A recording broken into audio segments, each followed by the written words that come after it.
चला मंडळी फिरायला 12 दिवसाची ट्रिप आमची निघाली. तर कुठे कुठे जाणार आहोत ते अजून माहीत नाही. तर सगळ्यात आधी आम्ही माहूरला गेलो. माहूर गडावर जायची पहिलीच वेळ आहे. आणि तिथून पुढे गेलो आम्ही नांदेडला. नांदेडची गुरुद्वारा बघितलं. तिथून गेलो तुळजापूरला आणि तुळजापूरवरून अक्कलकोटला गेलो आणि पुढची ट्रिप कंटिन्यू आहे. नांदेडचं गुरुद्वारासुद्धा पहिल्यांदाच बघितलं आहे. नांदेडवरून ट्रेननी येणं जाणं झालेलं आहे. पण गुरुद्वारा इतका भव्य आहे, प्रशस्त आहे, खूप छान. आणि तिथे जेवणसुद्धा केलो. जिकडे बघेल तिकडे इतकं बारीक सुंदर नक्षीकाम आहे, शांत वातावरण आहे. आणि अशा शांत वातावरणामध्ये राहायला कोणाला नाही आवडणार. तर तिथचा जेवण संध्याकाळचं आम्ही लवकरचं जेवण जेवलो सगळ्यांनी मिळून. आणि नंतर पुढे गेलो. मुक्काम होता कोल्हापूरला. नंतर सकाळी कोल्हापूरची तुळजाभवानी तिचं दर्शन घेतलं. तर तिथे सुद्धा इतकी गर्दी होती आणि मुखदर्शन घ्यायचं होतं.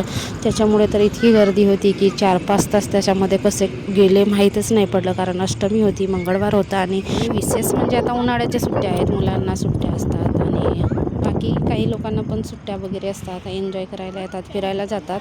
त्याच्यामुळे इतकी भयानक गर्दी होती. नंतर आमचं दर्शन वगैरे झालं आणि नंतर आजूबाजूला की महिलांचा मग आवडता कार्यक्रम कोणता असेल तर ते आहे खरेदीचं. महिलांनी खरेदी केली, त्यांना काय काय घ्यायचं होतं ते. नंतर आम्ही परतलो रिटर्नच्या प्रवासाला. तर बसमध्ये बसलो आणि बाहेरचं वातावरण